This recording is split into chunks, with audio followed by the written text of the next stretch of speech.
नमस्कार। कैसे हो आप? मेरे YouTube चैनल के वीडियो पसंद आ रहे हैं ना?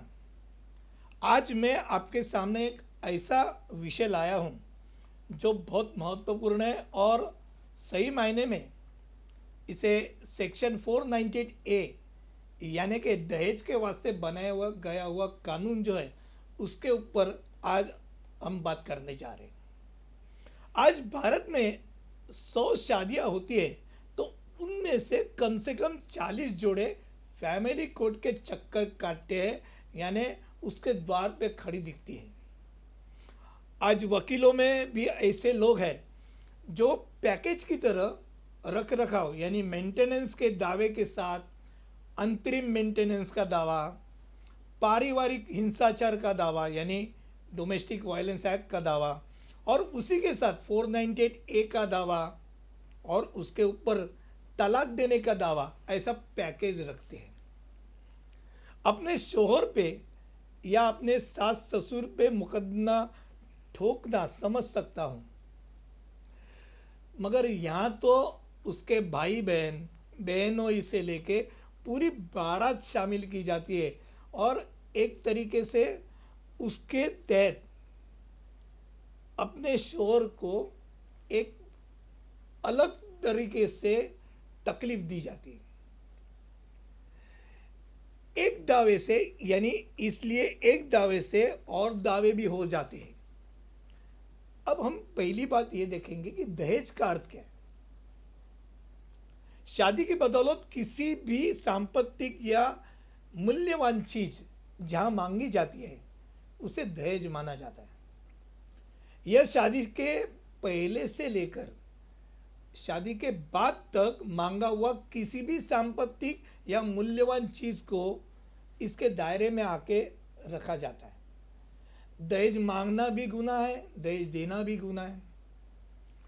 और आज के दौर में एक घर में अगर देखा जाए तो एक या दो लड़कियां होती है, या तो एक लड़का या एक लड़की होती है, या तो एक ही लड़का होता है या एक ही लड़की होती है। तो आज जो पिता होता है अपनी लड़की की विदाई करते समय उसे याद दिलाता है कि अगर ससुराल में कुछ भी दिक्कत हो तो तुरंत वापस आए। उसे एक क्या 50 पति उसके लिए मैं हाजिर कर सकता हूँ। अब इसके कारण क्या होता है, जो लड़की अपने पति के इधर छोटा भी कुछ दिखता है दिक्कत तो उसको बड़ा कर देती है। अर्थात मैं ये मानता हूं कि सब पुरुष वर्ग भी अच्छे होते, ये नहीं कहा जा सकता। ऐसे आज भी समाज में लोग हैं कि जिनके बदौलत महिलाओं के लिए जीना नर्क होता है। बेटी का संसार बचाने के चक्कर में पिता इतना कर्जा उठाता है कि उस कर्जे से वो नेस्तनाबूद हो जाता है। ऐसे दौर में जहाँ लड़की को बहुत तकलीफ है, आज का भारतीय कानून सही मायने में उसे मदद कर सकता है। लेकिन एक आज वकील होते हुए एक बात ध्यान में बराबर आती है कि 498A का ज़्यादातर किए हुए मामले झूठे होते हैं। सुशील कुमार शर्मा और भारत सरकार के उच्चतम न्यायालय के मामले में यह माना गया है कि 498A का गलत इस्तेमाल किया जा रहा है और उसी के लिए उन्होंने लीगल टेररिज्म ये शब्द का प्रयोग किया है। उच्चतम न्यायालय के खंडपीठ, जिसमें न्यायमूर्ति दीपक मिश्रा, न्यायमूर्ति चंद्रचूड़ और न्यायमूर्ति खानविलकर थे, उन्होंने वारंट के सिवा गिरफ्तार करने के ऊपर रोकथाम लगाई है।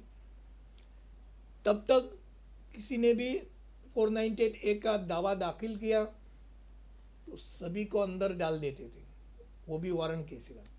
उच्चतम न्यायालय कंसराज विरुद्ध पंजाब, ये दावे में ये साफ बताया गया है कि शोहर अगर दोषी पाया जाता है तो उसके लिए उसकी माँ और बाप को भी दोषी माना नहीं जाएगा। उनको दोषी पाने के लिए उनकी भागीदारी होनी आवश्यक है। 498A के कानूनी शिक्षा 7 साल की है और वो दखल पात्र गुनाह है। इसी के कारण उसका गलत इस्तेमाल होता है।